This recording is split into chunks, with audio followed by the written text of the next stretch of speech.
Most new businesses are dead within a year, but there's a sneaky little loophole with Google that can turn your business to rank really high right from day one. And it's 100% legal, you can find it in Google's guidelines, and if you can use it before you open the doors from day one, you'll leapfrog your competition instantly.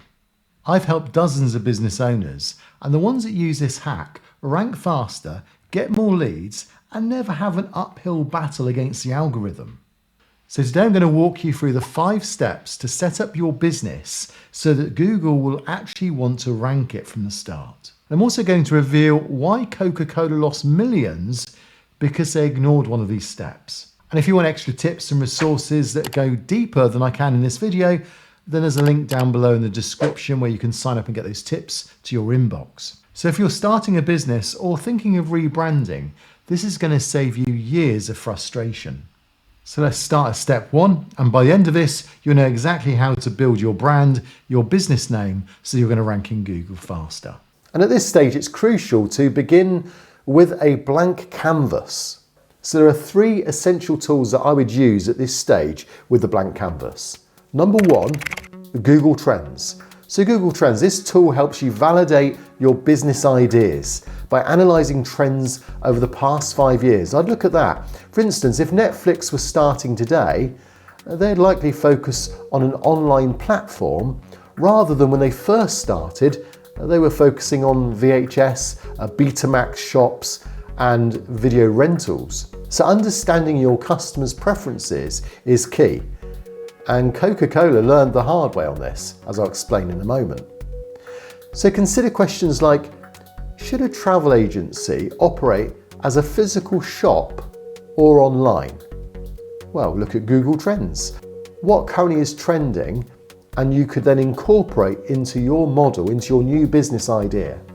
Now, a second area you need to look at, if you've got some good ideas for your business, is local research. So similar to Google Trends, but this is more of a physical approach. So visit the area where your business is going to be located, because again, you want to gauge the demand for your idea in that area. For instance, if there's a new block of offices opening up and they're under construction, and you know there's going to be 1,000 workers there in, say, 3 months' time, then providing a food or a coffee shop may well be a very positive idea. It could be a very lucrative venture. So you want to analyse also the competition. If there's already 3 have just opened up, maybe then it's not a good idea.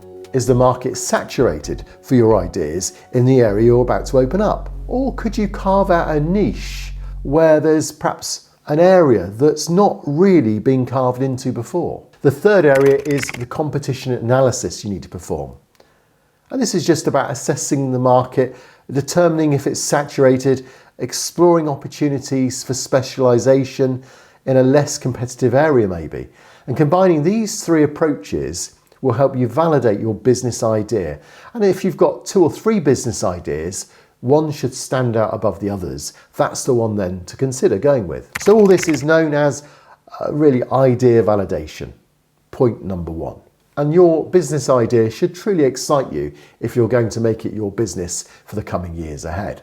Now, step number 2 is critical because Coca-Cola learned the hard way. For example, Coca-Cola Black. You may not have heard of it, but it was a coffee-flavoured drink that was launched back in 2006.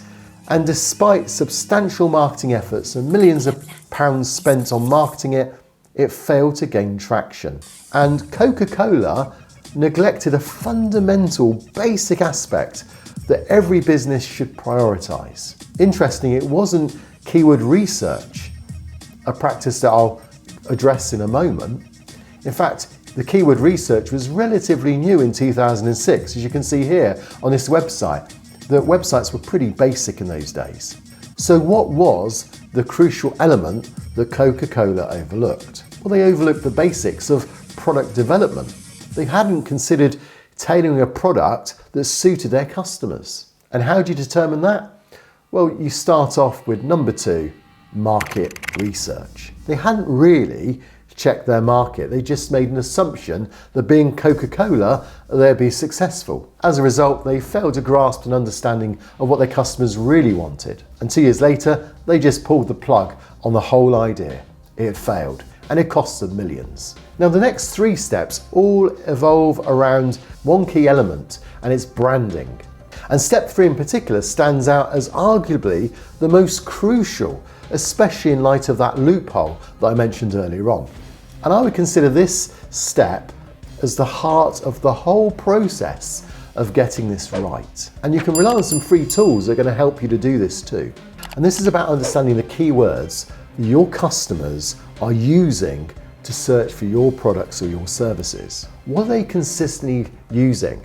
List out 20 to 30 keywords and you'll come across maybe 5 or 10 that are really important keywords that are always going to be used by your customers. And this is where you're building now a branding strategy for the next 3 steps. So what free tools can you use? Well, I use SEMrush, which is a really useful tool.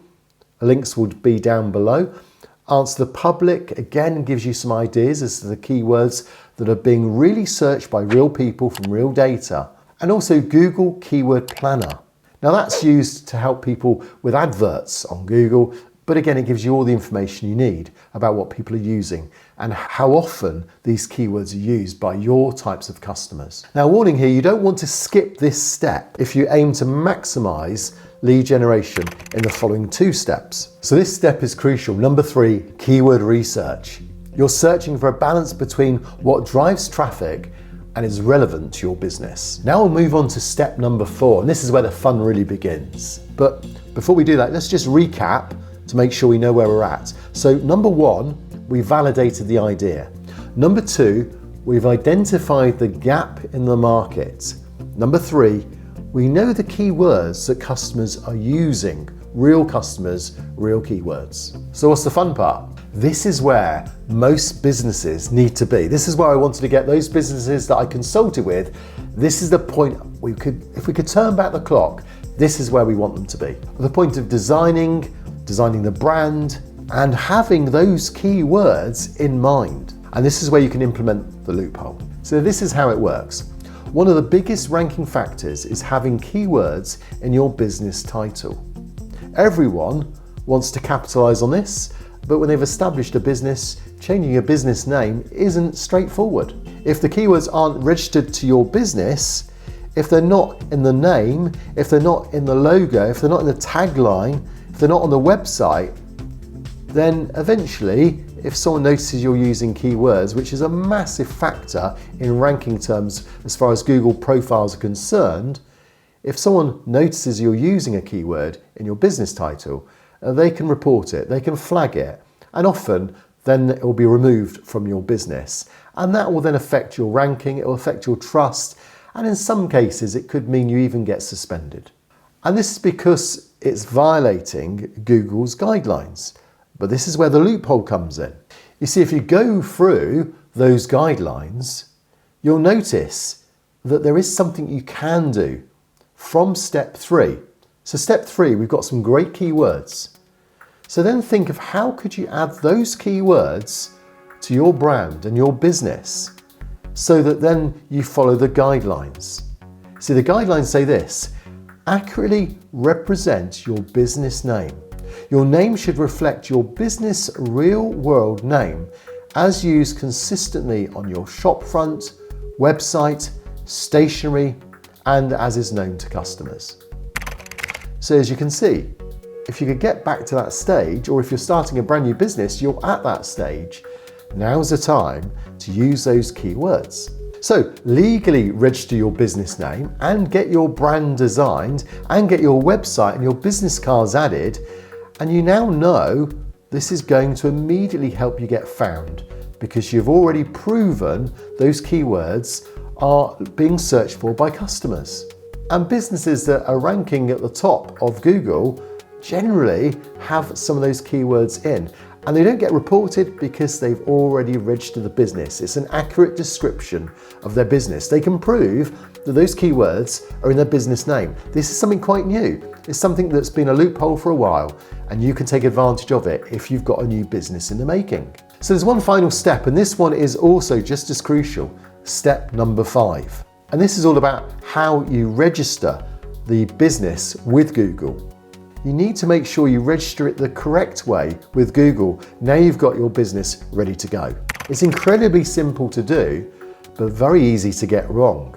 And one issue, and this is the most confusing issue, is do you register your business on Google as a service, a hybrid, or as a shop?